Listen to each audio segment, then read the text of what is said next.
With us now, the Spring Republican representative, Congressman Mike Kelly. Great to see you, sir.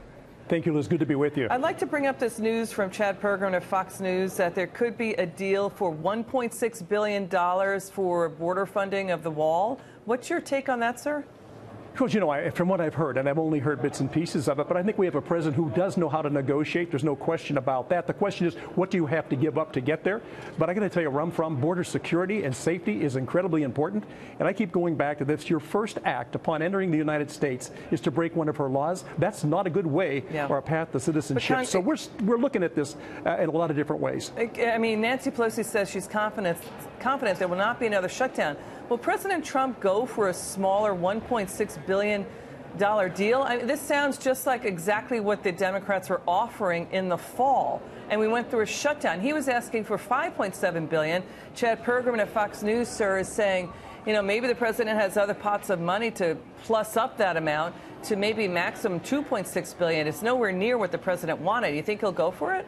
You know, I can't answer that because only the president knows what he will do. But there are other sources of money that I think we can tap into without worrying about doing that. So this is a president that's very clear that his main purpose is protecting the citizens of the United States. It requires some dollars. But what we're talking about is such a minimal amount of spending, a lot of money, but a minimal amount of spending when you look at what we spend in 1 year in so many different ways. It just seems like a disappointing number versus what the president was asking for. You know, we did have Republican Senator Richard Shelby said that his meeting with the president today was, quote, the most positive meeting he's had with the president. He thinks that the president would sign a bill if they get a deal, whatever the number. I guess whatever the number is, it's not going to be $5.7 billion. What do you think? Well, that could be. Of course, I wasn't in on that meeting, and of course, the senator would have more input than that than I would have. But I think this is a president that understands that there has to be something for everybody in the negotiation. And I think at the end, does America win? Do we secure our borders? That's the key, and I think that's what this president keeps driving at. I mean, the question for voters is, was this worth it to shut the government down if you're not getting what the president asked for? If he's not being, you know, the Democrats are not ponying up. You know what's striking about this? We started reporting this last week when the reports are coming in, sir, that Democrats are now signaling they're open to new barriers. I mean, call it a wall, call it a barrier. They're open to it. Nancy Pelosi and Chuck Schumer were adamantly opposed to it. What's your take on that? Well, the shock is, for me, is that both Senator Schumer and the Speaker Pelosi were adamantly against something that in the past they were all on board with, and including President Obama. This was a big issue, and we had a lot of funding towards that. So today to say it's immoral, it's not something we believe in, that's a total takeaway. That's 180 degrees different than what they've said since they've been in Congress. So I think you got to look at that and say, listen, was this just a negotiating ploy? Is there trying to make some kind of a statement? I don't know. But I do know what history says, and I know what they had always advocated for before. It's just stunning to me that only because this is President Trump's, one of his main reasons he ran on, that all of a sudden it's not a good idea. And it's not a good idea because it's President Trump that's pushing to get it done. I mean, you know, staying on the breaking news, possible $1.6 billion deal for border funding could come tomorrow. We're staying on that news. The conversation has shifted. You can say that, certainly. The Washington Post and the New York Times agreeing with the president that, yes, there is a border crisis. So the conversation at the table has changed. Is that correct?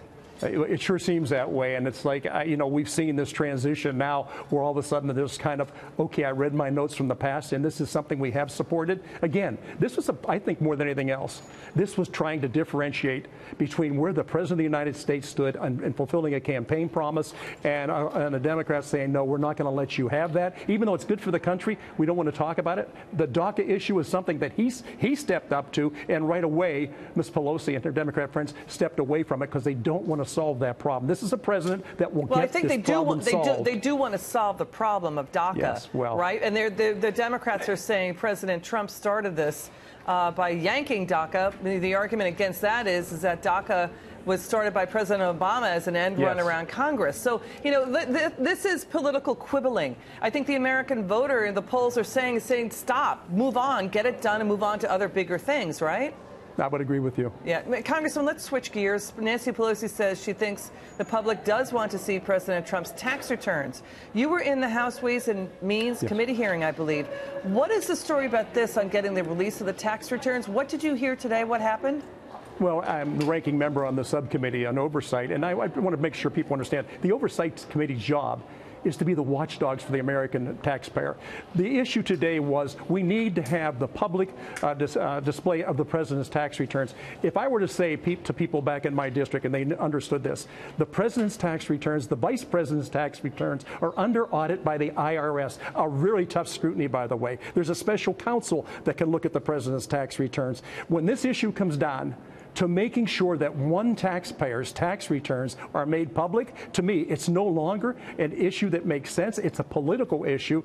The president's tax returns are out there. They would be very complicated. But my question is, why now? Why do we have to do this now when we already have intensive looks into this president's background? Congressman, I've written and covered the IRS. It was my beat for about 2 decades. I've actually testified before House Ways and Means about IRS reform. You cannot access a president's tax returns, the law says, unless it is for legislative reasons. Is that being understood in House Ways and Means? Well, no, it's not that Ways and Means doesn't understand it. It just doesn't fit the political issue right here of trying somehow to discredit the President of the United States to make it look like it's something different than what it is. Listen, the President's tax returns and the Vice President's tax returns, as you know, they're under great scrutiny all the time, far greater than any individual would. But when one single taxpayer's tax returns become the main issue of the Ways and Means Committee, then it's time for the Ways and Means Committee to repurpose itself and understand that we are there to protect taxpayers and privacy for every single American citizen. It can't just be a fishing expedition. Congressman, thank you. This is a fishing expedition. Thank you for joining us.